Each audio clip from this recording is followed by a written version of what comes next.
तर आता आपल्या बोलण्यामध्ये याच्या आधीचं जे आपलं क्लिप होती त्याच्यामध्ये तुम्ही जे काही अष्टांग आयुर्वेद सांगत होता तर त्याच्यामध्ये वाजीकरण असं काहीतरी तुम्ही मुद्दा सांगितला. तर त्याच्यामध्ये तुम्ही बोलता बोलता पुत्रप्राप्तीसाठी असा एक शब्द वापरलेला आहे. तर मला या ठिकाणी थोडंसं स्पष्टीकरण त्या शब्दाचं पाहिजे. म्हणजे इथे तुम्हाला पुत्र म्हणायचं होतं का अपत्य म्हणायचं होतं आणि अशी काही पुत्रप्राप्तीचे उपाय असू शकतात का, त्याच्यावर थोडंसं तुम्ही स्पष्टीकरण द्या. ठीक आहे. कसं आहे माहिती आहे का की आत्ता पुत्रप्राप्तीसाठी आयुर्वेदातली औषधं व त्याच्यावर कायद्याने बंदी वेगवेगळे प्रकार आपण आत्ता ठिकठिकाणी वाचायला आपल्याला मिळतात किंवा त्याच्यावरती जे जे काय चालू आहे ते आपल्याला त्या वादात कुठलाही पडायचं नाही. परंतु परिस्थिती अशी आहे की मी मगाशी वाजीकरण चिकित्सेचं उदाहरण देताना म्हटलं पुत्रप्राप्तीची चिकित्सा.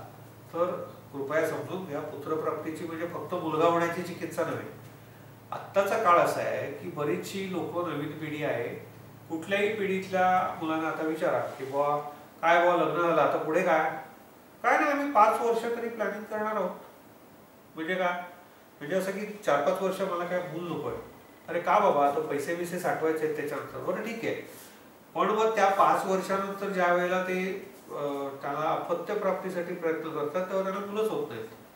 बऱ्याचशा लोकांचे दोघांचे रिपोर्ट देखील नॉर्मल असतात परंतु मुलं होत नाहीत. त्यांच्या शरीराची कुठली तरी संघटन किंवा क्रिया अशा बदललेल्या असतात की ज्यायोगे त्यांना अपत्य प्राप्ती होत नसते. आता ही चिकित्सा ही वाजीकरण चिकित्सा नव्हे, परंतु जर त्यांना अपत्य प्राप्ती होत नसेल तर त्याच्यासाठीची चिकित्सा आयुर्वेदामध्ये उपलब्ध आहे आणि त्याचे ऑन पेपर रिझल्ट आहेत. मग त्यांना अपत्य होण्यासाठी त्यांना मुलगाच व्हावा असं नव्हे, परंतु कोणाची काहीतरी अपत्य व्हावं अशी इच्छा असते, मुलगा किंवा मुलगी जे असेल ते आपल्या नशिबात, पण त्याच्यासाठीची ते व्हायला तरी हवं ना. कन्सेप्शन होण्यासाठीची चिकित्सा ती आयुर्वेदामध्ये उपलब्ध आहे असं मला म्हणायचं होतं. बरोबर. या अनुषंगाने आणखीन एक प्रश्न मला विचारायला आवडेल तुम्हाला. ते म्हणजे जसं पुत्रप्राप्ती, तर बऱ्याच जणांचं स्वप्न असतं की आपल्याला स्वतःला मुलगा झाला पाहिजे. परंतु असेही आपल्या देशात माणसं आहेत की ज्यांना स्वतःला मुलगी होणं पण आवश्यक वाटतं.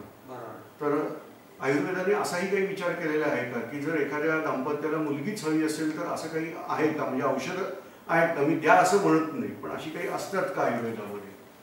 नाही, ग्रंथांतरी उल्लेख किंवा असा एक काही वैद्यांचा अनुभव आहे की पुत्रप्राप्तीसाठी आणि कन्याप्राप्तीसाठी वेगवेगळ्या प्रकारची घ्यायची चिकित्सा पद्धती किंवा औषधं उपलब्ध आहे. परंतु आता काळाच्या ओघामध्ये त्याला आपल्याकडे बंदी असल्यामुळे ते सहसा कोणी करत नाही किंवा करावं असं माझं काही मत नाही.